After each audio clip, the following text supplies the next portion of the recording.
నంద్యాల పట్టణ సమీపంలోని మద్దులేరు వాగు పొంగి పొర్లుతుంది.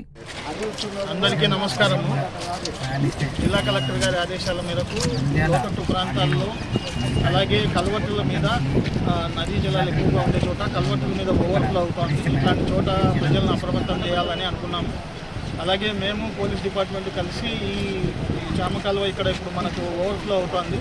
దీన్ని మద్దిలేరు వాగు దీన్ని ఓవర్ఫ్లోని తగ్గేంత వరకు రాకపోకలు నియంత్రిస్తున్నాము. అలాగే మనకు గాజులపల్లి దగ్గర కూడా ఇట్లాంటి కల్వర్టు మీద నీళ్ళు వస్తున్నాయి, అక్కడ కూడా రాకపోకలు ఆపేశాము. ప్రజలు సహకరించాలి.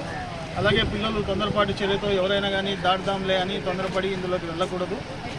ఇదొక్కరోజు 2 రోజులు మనం జాగ్రత్తగా ఉండగలిగితే మనకి వరద తగ్గిన తర్వాత మళ్ళీ రాకపోకలు పునరుద్ధరిస్తాము. అలాగే మరీ ఎక్కువ నీళ్లు అర్జనవాడలోకి వస్తాయి అనుకున్నప్పుడు అవసరమైతే వీళ్ళను ప్రజలను షిఫ్ట్ చేసి గవర్నమెంట్ స్కూల్ కానీ టౌన్ హాల్లో కానీ మార్చడానికి కూడా మేము ఏర్పాట్లు చేస్తున్నాము. అక్కడ ప్రజలకు అవసరమైతే ఫుడ్ షెల్టర్ కూడా ఏర్పాటు చేస్తాము.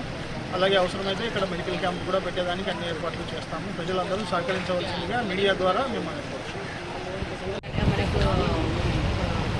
భారీ వర్షాల దృష్ట్యా మనకి వరద నీరు మద్దిలేరు ద్వారా ఎక్కువ అభివృద్ధి నదికి వస్తుంది.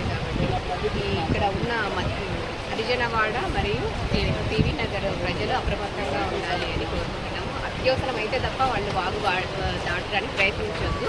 దాటాలి అంటే కూడా ఖచ్చితంగా ఇక్కడ ఉండే అధికారుల దృష్టికి తీసుకొని వచ్చి ఎవరి సహాయంతోనైనా కానీ రావాలి. అంతే తప్ప వాళ్ళు ఇక్కడ రాకుండా అలర్ట్గా ఉండాలి. ఎందుకంటే మనకి ఇది ఇంకా సమయం వచ్చే కొద్దీ ఇది ఉధృతి పెరిగే ఛాన్సెస్ ఉంటాయి. కాబట్టి దయచేసి ప్రజలు కూడా సహకరించాలని కోరుకుంటున్నాను.